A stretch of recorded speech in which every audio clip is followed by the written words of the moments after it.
Saudara, sesuai dengan janji kita, janji saya dengan media untuk menyampaikan informasi ke publik bahwa secara reguler kita akan menyampaikan laporan perkembangan penanganan kasus tindak pidana pencucian uang sebesar 349 triliun di DPR itu. Karena itu diserahkan ke Satgas, maka ini laporan berikutnya, laporan tahap ini yang kami sampaikan dari saya selaku ketua tim pengarah Satgas tersebut.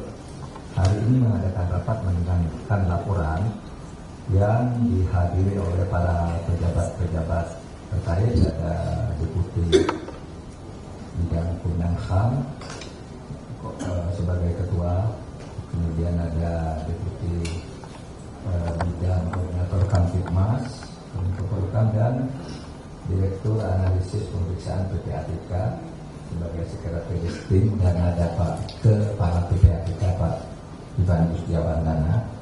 Dari tenaga ahli yang sudah menganalisis ini hadir Bapak Yunus Hussein, Bapak Muhammad Yusuf, keduanya mantan Kepala PPATK, kemudian Bapak Trimawan Pradityo, pakar dari BER, dan ini banyak, ada Ibu Wuri Handayani, Bapak Toko Santoso, Bapak Dunadi, Bapak Gana J. Widoyoko, Ibu Mutia Gani Rahman, Mas Ahmad Santosa, Ibu Ningrum Natasha Sirait, dan Kepala atau Ketua Pokja 1, 2 juga hadir di sini Dirjen Bea Cukai Kementerian Keuangan, ada Direktorat Jenderal Pajak Kementerian Keuangan, dan perwakilan penyidik dari Jampitsus Kejaksaan Agung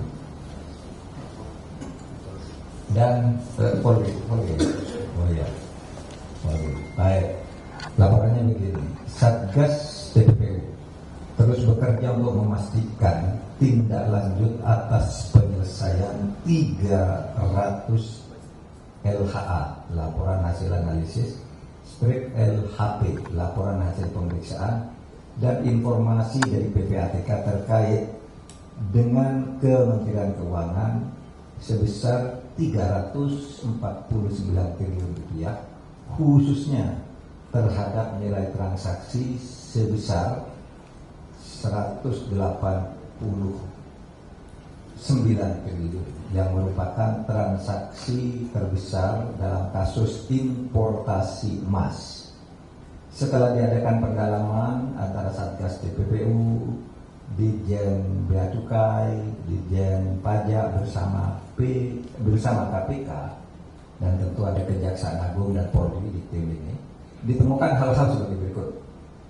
Penyidik Direktorat Jenderal Bea Cukai meyakini telah memperoleh bukti permulaan terjadinya tindak pidana kepabeanan dalam penanganan surat yang dikirimkan oleh PPATK nomor SR 205/2020 dengan nilai transaksi mencurigakan sebesar 189 triliun rupiah.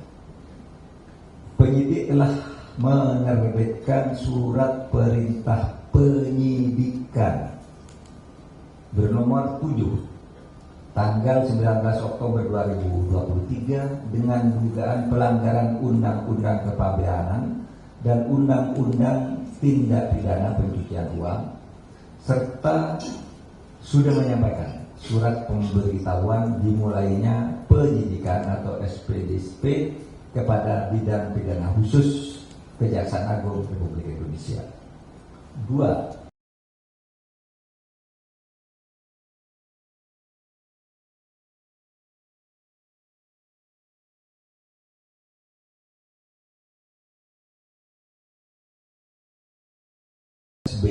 SB ini inisial orang yang dengan perusahaan di luar negeri ditemukan fakta pemalsuan data kepabeanan yang menyebabkan hilangnya pungutan PPh sesuai pasal 22 atas emas batangan ekspor seberat 3,5 ton atau 3,5 ton. 3. Modus kejahatan yang dilakukan adalah mengkondisikan seolah-olah emas batangan yang diimpor telah diolah menjadi perhiasan dan seluruhnya telah diekspor. Padahal berdasar data yang diperoleh, emas batangan sebesar 3,5 ton diduga beredar di perdagangan dalam negeri. Dengan demikian, Grup SB telah menyalahgunakan surat ketetapan bebas PPh pasal 22. Keempat, Direktorat Jenderal Pajak juga memperoleh dokumen perjanjian tentang pengolahan anoda logam dari salah satu BUMN yaitu PT Antam ke Grup SB PT LM pada tahun 2017 yang diduga perjanjian ini sebagai kedok dari Grup SB untuk melakukan ekspor barang yang tidak benar. Saat ini masih ditelusuri jumlah pengiriman anoda logam dari PT APM ke PT LM dan pengiriman hasil olahan berupa emas dari PT LM ke PT ATM untuk memastikan nilai transaksi yang sebenarnya.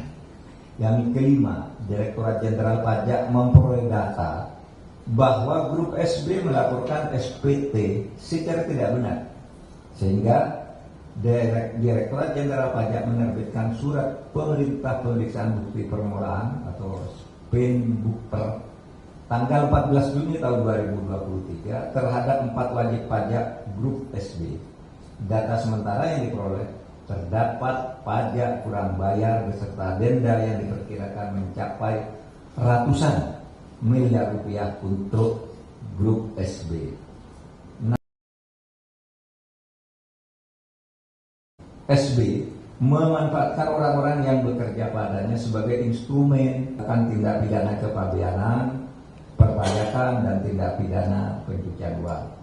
Dan terakhir, PPATK telah menyerahkan data tambahan berasal dari kepada pajak kebenaran pelaporan pajaknya. Saudara, itulah perkembangan tentang penanganan kasus tindak pidana pencucian keuangan yang dulu sempat gaduh di DPR. Jadi ini terus berlanjut. Memang penanganannya terpisah-pisah karena itu melibatkan 300 surat. Banyak yang sudah ditindak dari kasus ini, misalnya Rafael Alun, saudara tahu. Angin Prayitno juga saudara tahu ada di dalam 300 surat itu. Sekarang sudah. Kemudian di berbagai tempat, di Bandara Suta,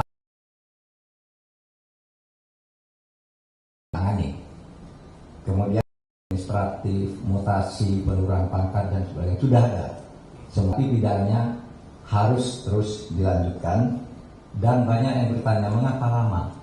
Saudara, penegakan hukum itu memang lama karena harus hati-hati agar orang yang tidak salah tidak menjadi korban.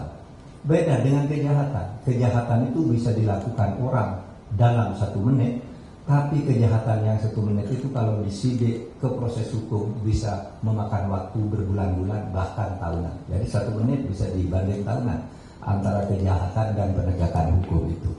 Nah, itu saja laporan dari saya. Terima kasih. Assalamualaikum warahmatullahi wabarakatuh. Sudah? Apa lagi?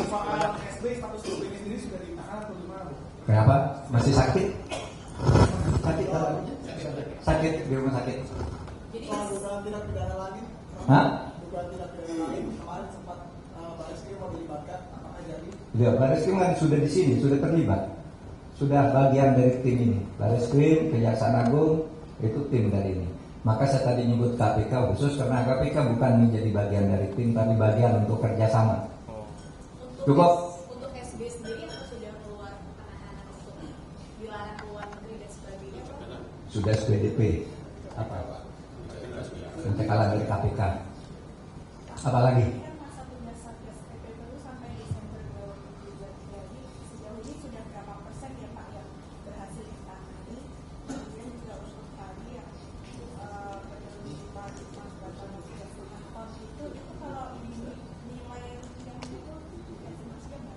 Nanti aja wawancara khusus ya. Kalau presentasinya belum dihitung. Kalau yang 3,5 ton tadi belum dihitung uangnya. Tapi saudara bayangkan emas 3,5 ton gitu. Berapa gede itu kalau bang? Bayangkan gitu aja. 3,5 ton kan bisa saudara hitung sendiri. Sudah. Assalamualaikum warahmatullahi wabarakatuh.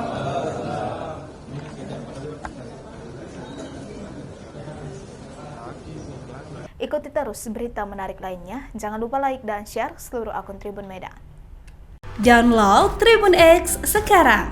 Menghadirkan lokal menjadi Indonesia.